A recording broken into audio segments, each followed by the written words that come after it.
Karena obat-obatan yang mempengaruhi saraf otonom itu banyak sekali. Ya ini konsepnya saja.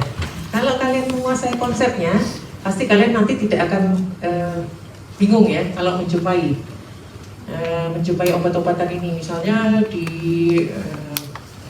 bagian jantung ya, atau di bagian gastro. Sebenarnya obatnya ngapain sih ya?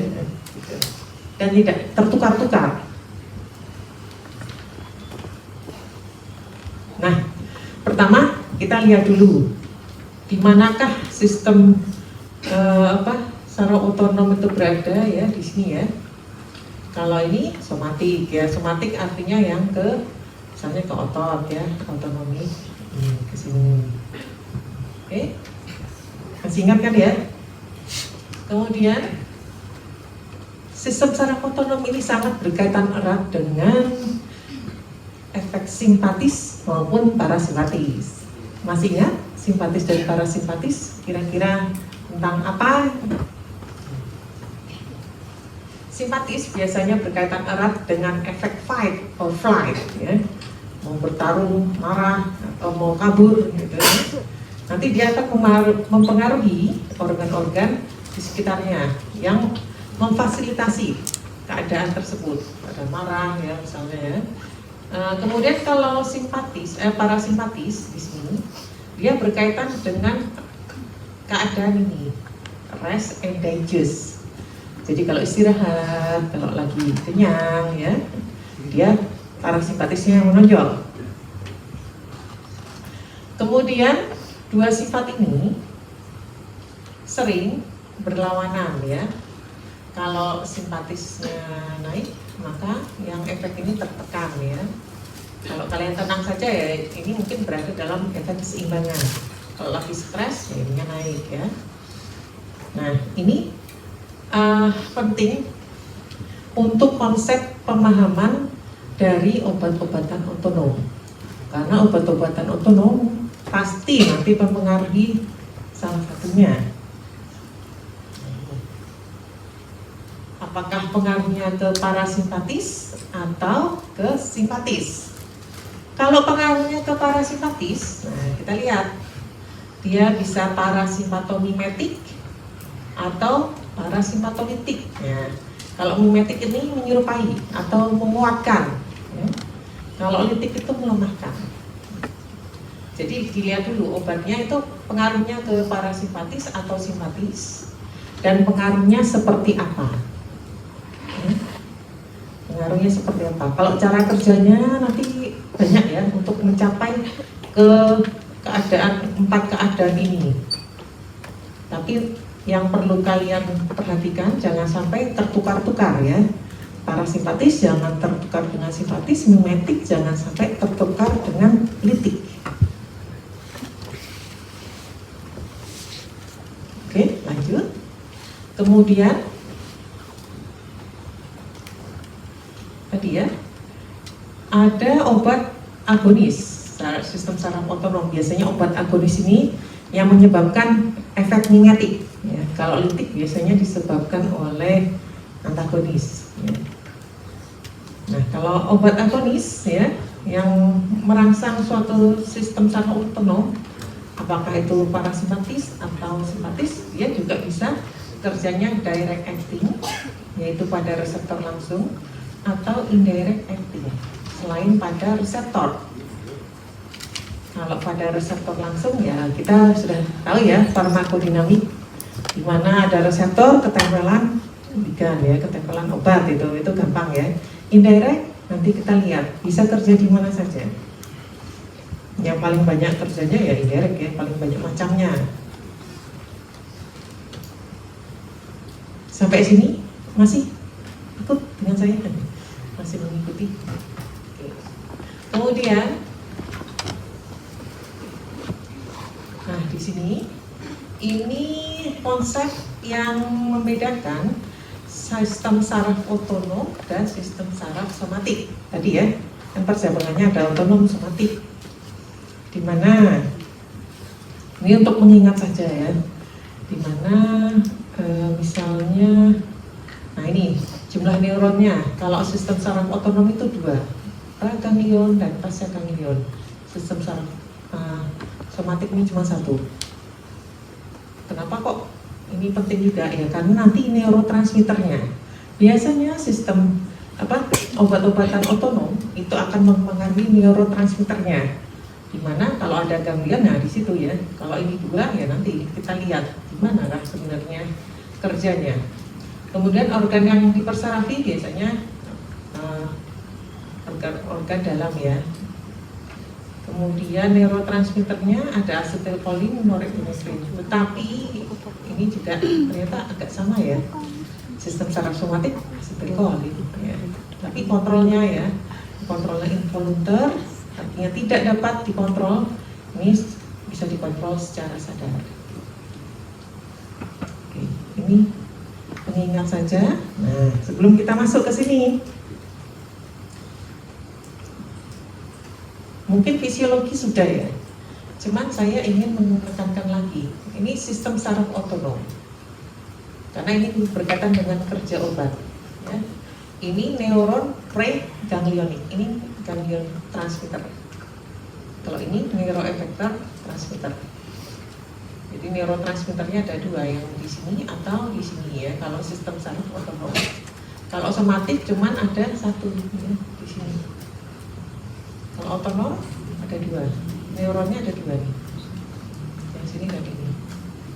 Ini khusus ini untuk medula adrenal. Medula adrenal dia langsung dilepas ke aliran darah.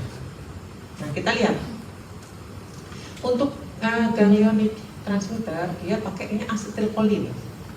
Di somatik pun gitu ya, neurotransmitter asetilkolin. Mas sudah familiar asetilkolin gitu?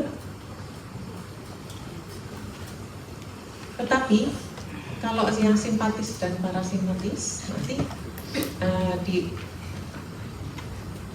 di sebelum organ ya, sebelum reseptor adrenergik dan muskarin dia berbeda ya. Ini ada epinefrin dan asetilkolin. Jadi yang asetilkolin ini. Nah, norepinefrin ini. Kemudian di medula adrenal khusus dia, karena dia cuma asetilkolin saja terus langsung ke medula adrenal, tapi bisa langsung menghasilkan epinefrin ya, yang dilepas ke dalam aliran darah kemudian ke reseptor adrenergik. Kalau saya bilang reseptor adrenergik berarti reseptor yang berkaitan dengan kerja simpatis ya. Reseptor muskarinik, kolinergik itu sama berarti berkaitan dengan parasimpatis. Semoga nggak bingung.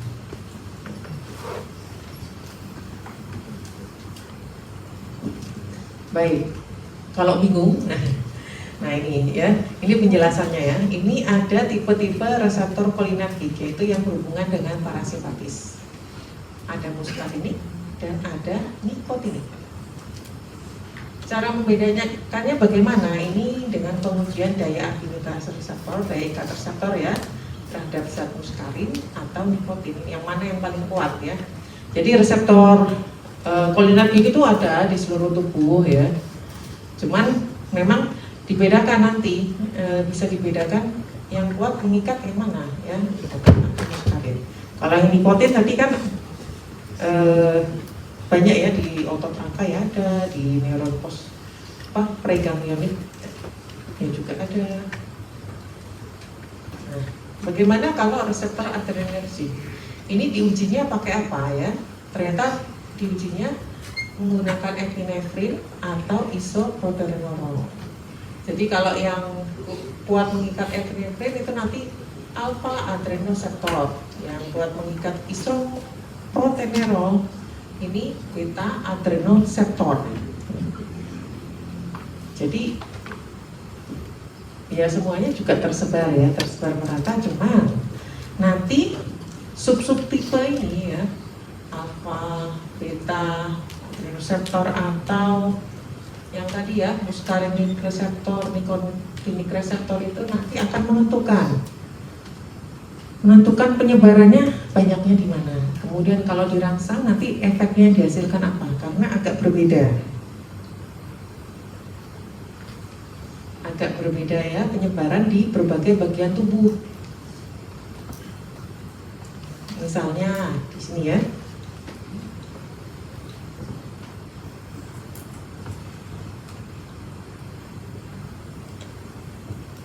Misalnya penyebaran dari reseptor adrenergik ya, alfa 1, alfa 2, beta 1, beta 2, beta 3, D1, D2 dan lain-lain ya.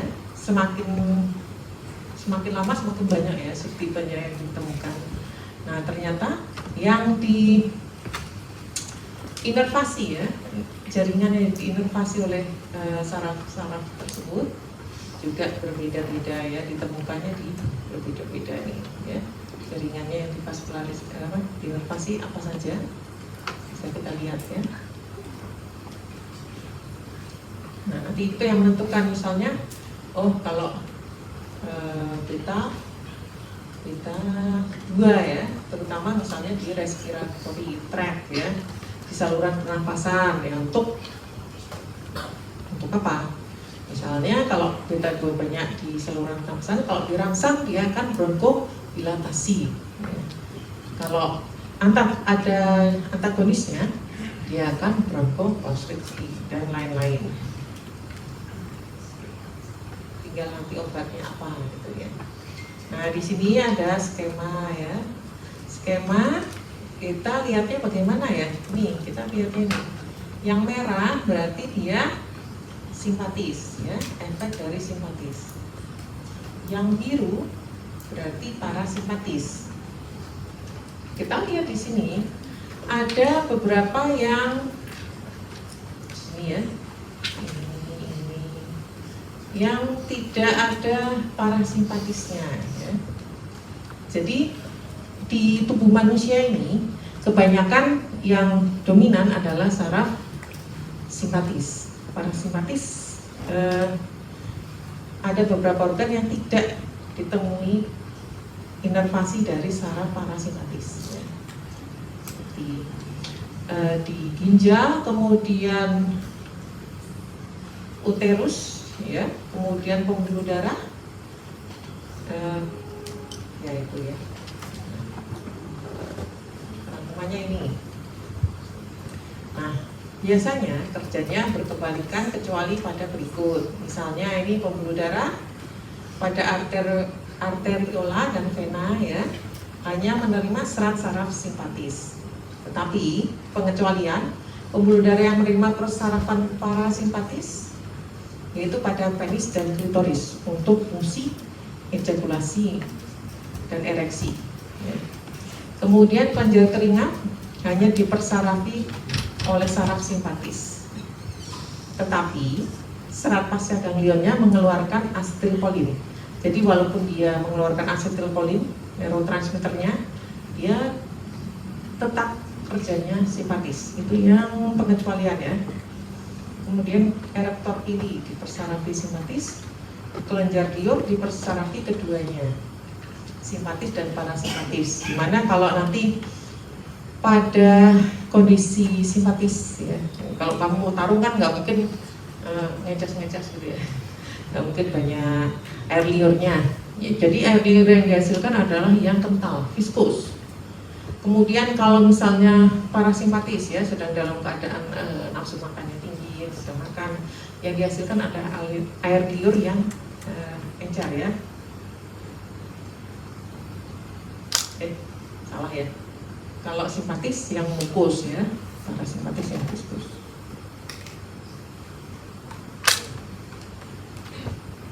Nah, kemudian kita lanjut ke tadi ya, obat-obatan parasimpatomimetik. Masih ingat tadi pembagiannya? Parasimpatomimetik ini artinya apa? Yang bisa meningkatkan atau menurunkan simpatis? Meningkatkan ya, parasimpatomimetik. Jadi kerjanya di sistem di saraf parasimpatis ya. Kan simpatis dan parasimpatis berbeda ya. Obatnya ya kerjanya di mana ya? Ini salah satu. Oke, parasimpatomimetik. parasimpatomimetik ini obat bekerja mempengaruhi saraf parasimpatis. Dia hanya jalurnya ke saraf parasimpatis, sehingga menimbulkan efek menyerupai perangsangan saraf parasimpatis. Obat-obatannya bisa dilihat di sini ya. Yang cholinergic agonis, direct acting, apa saja ini? Asetilkolin, betanekol, karbapol, dan lain-lain. Pilokarpin juga ya. Pilokarpin itu salah satu yang kita pakai ya di percobaan. Kemudian ada indirect acting. Nah, ini neostigmin, isostigmin, iridostigmin. Nah, ini juga kita pakai ya di percobaan nanti. Ada lagi indirect acting tapi irreversible atau reactivation of acetylcholinesterase. Ini yang lain daripada ini ya. Wow, apa ini? Nah, ini adalah suatu skema di mana asetylkolin itu bekerja pada neuron kolinergik. Misalnya di sini ya, sintesis. Ini sintesisnya dari mana ya? Sintesis, kemudian di uptake. Sintesis itu kan dibentuk ya dari kolin sama asetil-CoA. Kemudian jadi asetilkolin, kemudian dimasukkan dalam vesikel ya, kemudian dilepaskan. Nomor 3 ini ya, lepasan. Kemudian dia bisa, kalau sudah dilepaskan ke sinaps itu ini ya, gapnya ini, dia bisa kemana ya? Dia bisa nempel ke presynaptic reseptor, dia bisa nempel ke postsynaptic reseptor, atau dia bisa didegradasi. Dia ada kemungkinan. Ini ya. Nah, obat-obatannya yang mempengaruhi saraf kolinergik pasti nanti bekerjanya di salah satu ya. Salah satu. Kalau kamu nanti ini parasimpatomimetik, tapi yang mana? Kerjanya di mana? Kalau direct acting sudah lumayan jelas ya, di reseptor yang ini atau yang ini gitu ya. Tapi kalau indirect, nah ya selain yang ini dan yang ini gitu. Paling banyak adalah yang ini, yang indirect dan reversible. Dia paling banyak bekerja di menghambat metabolisme ya, menghambat penguraian asetilkolin jadi asetat dan kolin. Yang menguraikan adalah asetilcholinesterase. Ini yang menguraikan asetilcholinesterase. Nah, kalau obat-obatan yang parasimpatomimetik ini menghambat dia untuk memecahkan. Jadinya kalian perhatikan saja ya, perhatikan apakah dengan, kalau bingung ya, apakah dengan mekanisme itu terjadi akan lebih banyak asetilkolin yang ada di sinaps. Kalau hasilnya asetilkolin lebih banyak di sinaps, maka itu parasimpatomimetik. Kalau hasilnya asetilkolinnya jadi tidak banyak di sinaps, ya, itu parasimpatotik.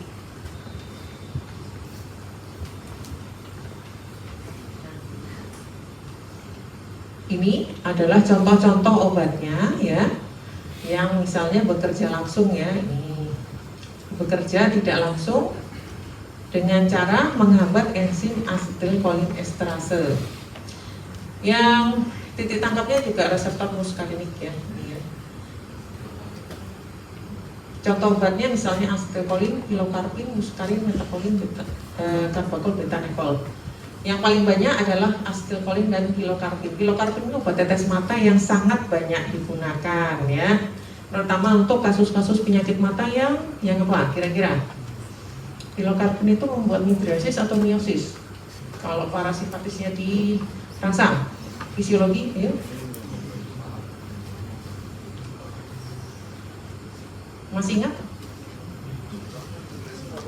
Midriasis itu pupilnya melebar. Pupil ya melebar. Miosis pupilnya menyempit. Ya, miosis ya. Miosis. Nah, kalau di penyakit mata ini digunakan untuk hilangkan perlengketan, misalnya lengket ya antara irisnya lengket dengan misalnya iris lengket dengan apa ya, kornea ya. Jadi kalau dia bisa miosis mungkin lepas gitu. Kemudian di sini parasimpatomimetika terjadi tidak langsung dia dengan menghambat enzim asetilkolin esterase. Asetilkolin esterase sendiri akan memecah asetilkolin jadi apa? Asetil dan kolin.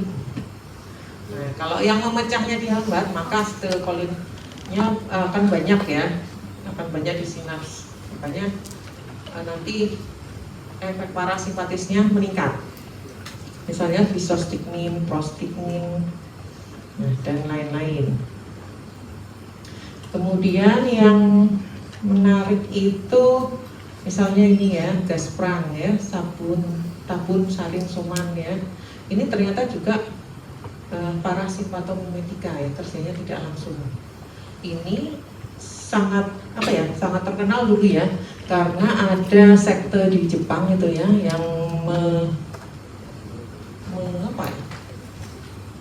meledakkan gas perang ini di mana? Di stasiun kereta bawah tanah ya. Nah ini, dan banyak yang jadi korbannya. Padahal ya parasimpatomimetika yang bisa menyebabkan kematian juga. Kemudian insektisida organofosfat, Baygon atau yang dibuat untuk mematikan hama ya di sawah-sawah ya, di pertanian itu biasanya insektisida organofosfat termasuk parasimpatomimetika yang terjadi tidak langsung seperti ini. Insektisidanya bisa paration, malation, diazinon, PEPP, DOMPA dan lain-lain. Ini banyak jika orang terkena terus-terusan maka akan menimbulkan gejala parasimpatis yang berlebihan. Misalnya tadi dokter ya, kemudian ya ini dan berlebihan ya, sekresi air mata udah pusing, keracunan sampai dan lain-lain ya. Nah itu banyak kasus kalau di Indonesia, karena Indonesia negara agraris ya, petani-petani yang nyemprot insektisida ya di sawah, di perkebunan, tidak pakai alat pelindung terkena biasanya, karena dia nyemprotnya ya setiap minggu gitu, setiap bulan. Jadi keracunan kronis banyak kasusnya. Nah ini adalah penggunaannya di terapeutik ya, di klinik seperti apa. Misalnya untuk tadi ya bisostigmin ya. Ini nanti bisa dilihat sendiri deh ya. Kalau di mata ini Pilocarpin mengurangi tekanan intraokular juga bisa ya. Dia kalau miosis itu nanti berarti kan sudut iridokornealnya terbuka, jadi salurannya untuk cairan yang di dalam bola mata itu di COA akan terbuka. Kemudian di sini adalah contoh-contoh juga sih, contoh juga untuk neostigmin, petrokonium ya, penicillin dan lain-lain. Ternyata ya banyak ya, dalam duration Alzheimer disease malahan ya. Contoh saja penggunaannya. Yang lainnya penggunaannya banyak sih ya. Dan kalau kalian nanti mencobai obat-obatan ini mungkin tidak dimaksudkan khusus untuk menangani sistem gangguan sistem saraf parasimpatis atau simpatis ya, tapi mungkin digunakan untuk sesuatu yang lain, misalnya tadi Alzheimer ya ngapain ngurusin parasimpatis gitu ya, tapi memang itu berguna untuk mengetahui efek samping yang mungkin ditimbulkannya. Ini obat otonom sangat luas karena yaitu efek sampingnya, efek samping dari obat. Kemudian parasimpatolitik. Nah ini obatnya bekerja dengan menimbulkan efek melawan perangsangan saraf parasimpatis ya. Nah, tetapi kita harus ingat ya, untuk kolinergic antagonis ini tadi ada 3 macam cara, yaitu antimuscarinic agent, ganglionic blocker, dan neuromuscular blocker. Ini 3 macam obatnya ya. Misalnya antimuscarinic ini ya untuk melawan tadi ya, melawan efek dari parasimpatis. Kemudian ganglionik ini berlaku untuk semuanya ya, yang lebih dulu. Kemudian neuromuscular blocker ini sebenarnya nanti akan menghambat asetilkolin juga, tapi yang pertama yang di sini. Semua obatnya adalah parasimpatolitik, tetapi kerjanya di mana? Dia sebagai apa di klinik ya? Karena akan banyak fokusnya kemana gitu ya. Kalau dia sebagai neuromuscular blocker, kan sama-sama pakai asetilkolin, obat lumpuh otot. Ya, misalnya mau memasang endotracheal tube, ya. Kalau dia kaku sekali, maka akan bisa diberikan obat lumpuh otot. Obat lumpuh otot yang melumpuhkan sistem respirasinya.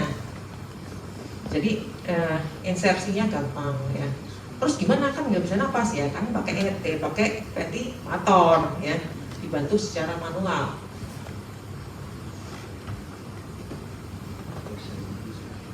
Kemudian kalau ini di hulu, nah ini yang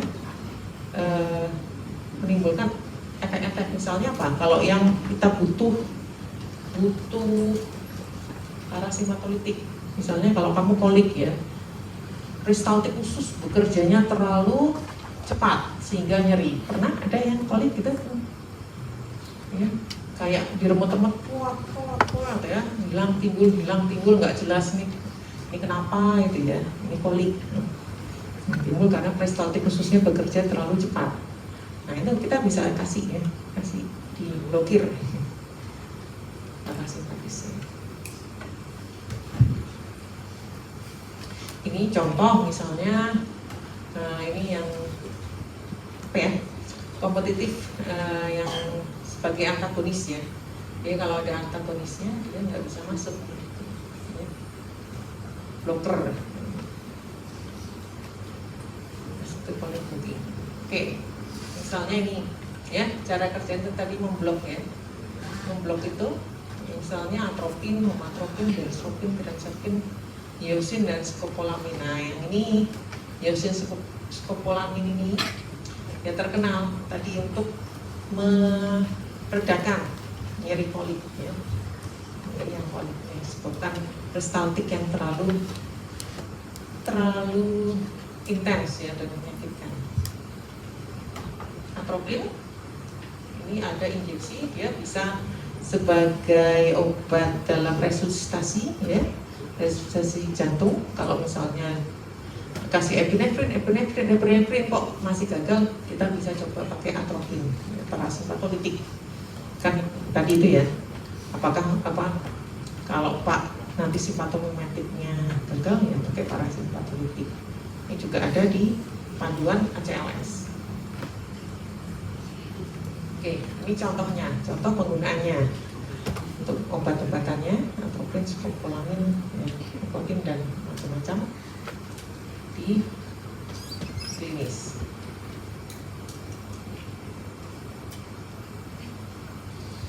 Baik, ada pertanyaan? Masih bersama saya, udah bingung belum? Simpatis dulu, nanti kita baru parasimpatis terus ke simpatis ya.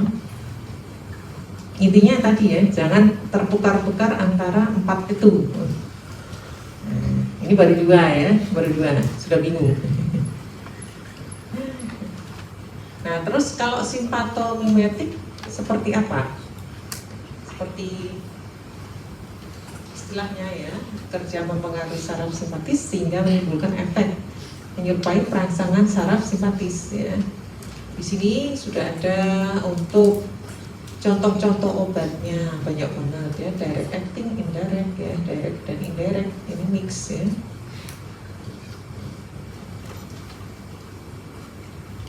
Nah, kalau yang kerjanya seperti apa? Yang simpatomimetik. Nah, kita tahu ya, kalau yang simpatomimetik dia kerjanya khusus di adrenergic reseptor. Dia nggak ikut campur ke yang yang reseptor ganglionik, itu ya, transmitter ganglionik, nggak ikut campur ke yang somatik karena dia khusus, paling khusus ya ini.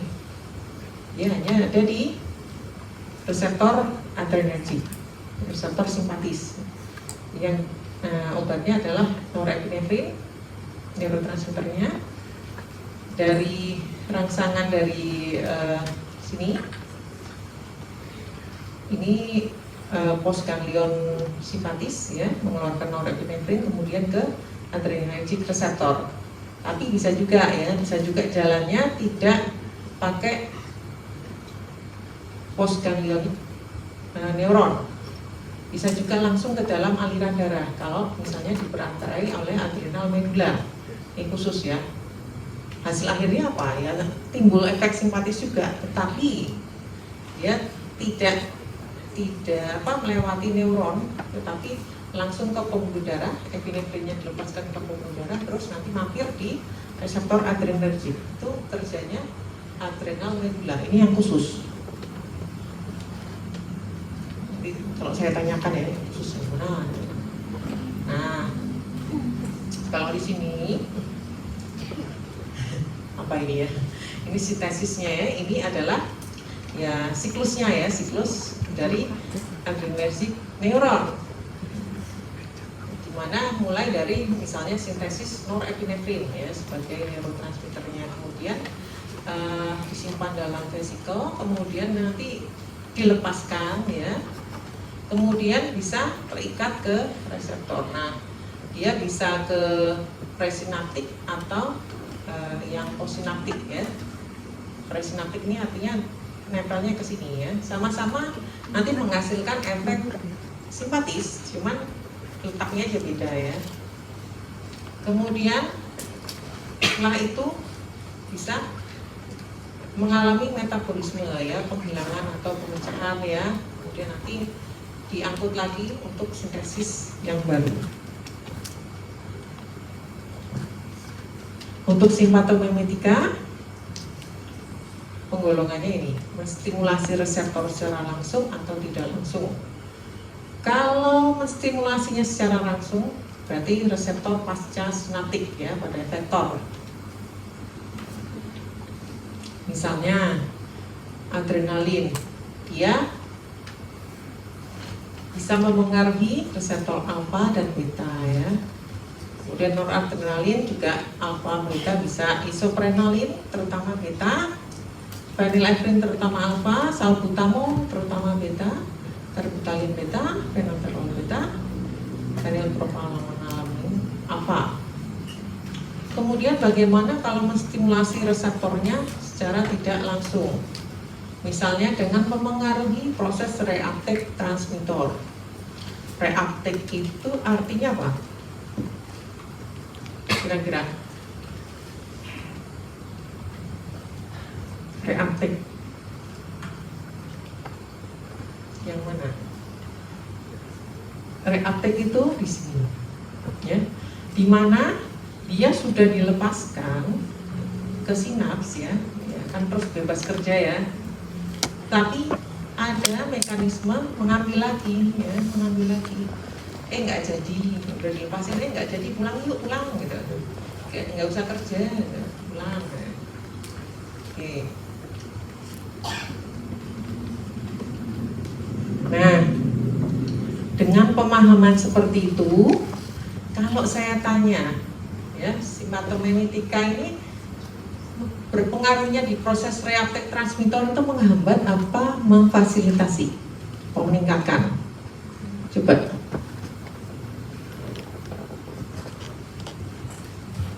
Meningkatkan atau menghambat proses reuptake agar muncul efek simpatis. Yuk, siapa yang meningkatkan? Siapa yang menghambat?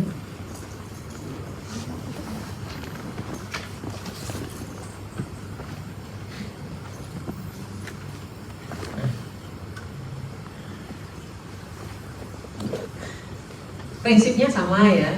Kalau simpatomimetik kan berarti neurotransmitter harus banyak ya, harus banyak di sinaps. Lah kalau diambil jadi banyak apa sedikit? Sedikit ya. Berarti kalau untuk simpatomimetik harus dihambat ya, dihambat proses reuptake-nya. Kamu jangan pulang, yuk tetap di sinaps biar bisa kerja. Nah, ini menghambat ya. Bisa juga menghambat MAO. MAO ini adalah untuk proses metabolisme, pemecahannya tadi. Nah, ini. Ya. MAO. Kalau dia dihambat, maka ya tidak ada yang memecahkan ya apa si noradrenalinnya, neurotransmitternya tetap sejahtera ya, tetap di sinaps bekerja dengan leluasa. Oke. Kemudian efek-efeknya yang bisa timbul ya ini ya. Kalau simpatis ya, takikardia ya. Kalau takikardia pasti dia kena simpatis ya, karena pembuluh darah biasanya ya di inervasinya ya simpatis ya, vasokonstriksi dan lain-lain.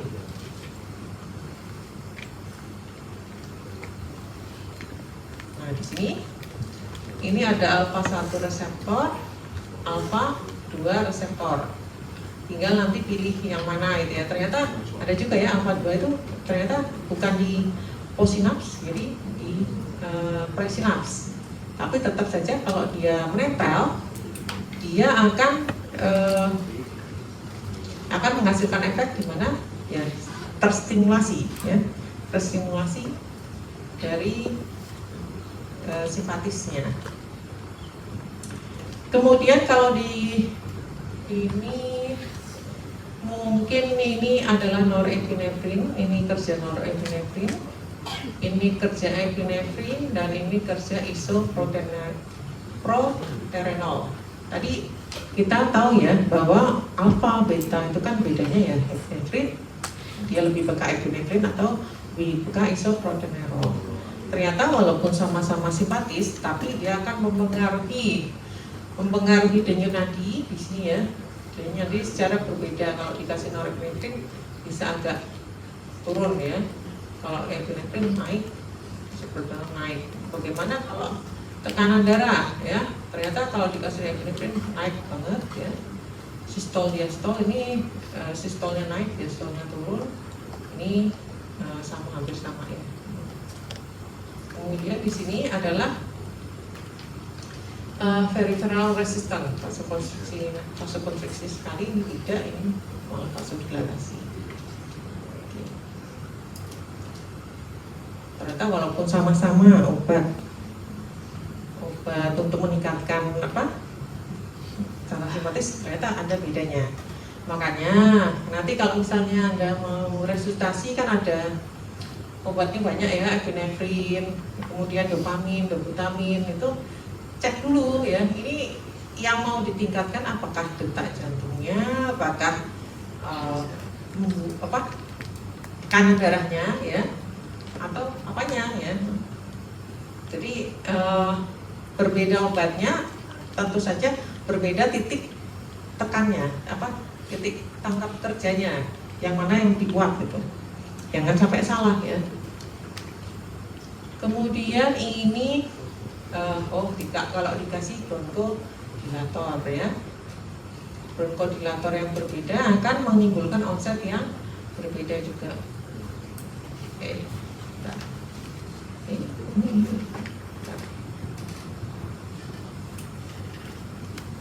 Misalnya kalau ini asma ya, perlu bronkodilator. Kalau epinefrin onset cepat, durasi singkat sekali gitu ya. Isoproterenol onsetnya cepat, ini kalau yang merah itu onset, yang biru durasi ya. Yang paling panjang durasinya ya ini ya, tapi onsetnya agak lama. Ini juga macam-macam dari kerja dari simpatomimetik ya. Kemudian sekarang simpatolitik. Masih bersama saya aja udah agak aneh. simpato apa ini? Simpatolitik. Nah, ini berarti dia akan melemahkan efek simpatis ya, melawan perangsangan simpatis. Untuk obatnya ini alpha blocker, beta blocker, sering dengar? Sudah ya? Ini blok apa ya? Sudah blok klinis? Belum? Oh belum. Oh ya pantesan. Nanti banyak ya alpha blocker, beta blocker tuh di obat antihipertensi atau di blok jantung gitu ya. Dia mau blok alpha atau mau beta gitu. Yang mau kamu blok yang mana? Nah ini misalnya kalau memblok reseptor alfa, misalnya prazosin, terazosin, doxazosin, yohimbin, nah ini bisa menimbulkan vasodilatasi, tekanan darah turun. Tapi ini penggunaannya di klinik ya, misalnya untuk prostat ya. Kalau memblok reseptor beta biasanya untuk menghambat kontraksi jantung atau kontraksi jantung yang berlebihan ya, propanolol, acetolol, dan timolol dan indolol. Kemudian cara kerja simpatolitika yang lain, tadi kan ini memblok reseptor langsung ya, ini menghambat sintesis transmitter, menghambat sintesis.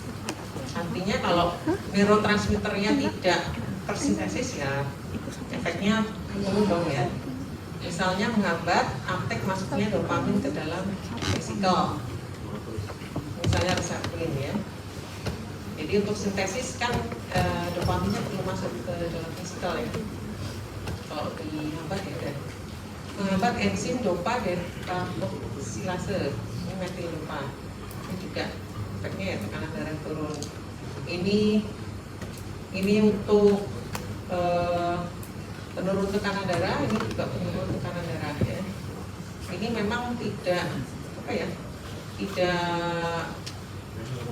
bukan obat rutin yang diberi sehari-hari ya, bukan obat pilihan untuk hipertensi, tetapi untuk keadaan khusus masih dipakai ya. Misalnya metilodopa untuk hipertensi pada ibu hamil ya, preeklamsia. Untuk menghambat pelepasan transmitter, misalnya pada reseptor prasinaptik ya. Jadi transmitternya ada, tapi dia dihambat lepas. Jadi ini misalnya klonidin. Klonidin ini juga obat antihipertensi yang terjadi di sentral. Nah,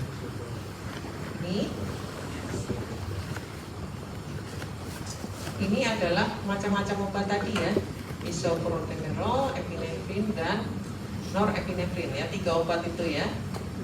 Jadi kalau misalnya 3 obat itu dikasih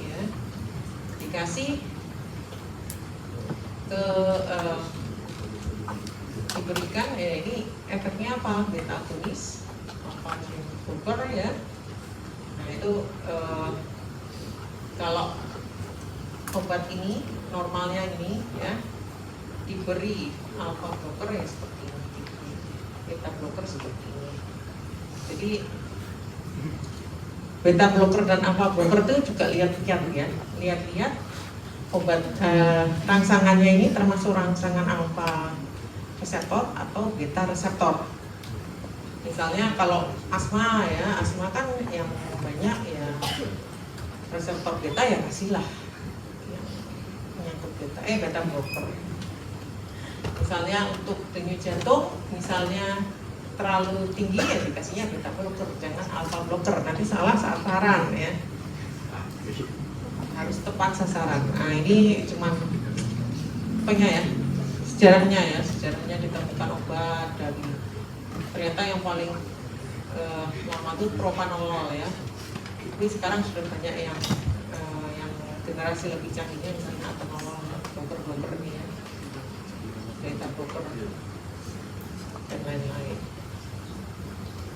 Oke, nah sudahlah.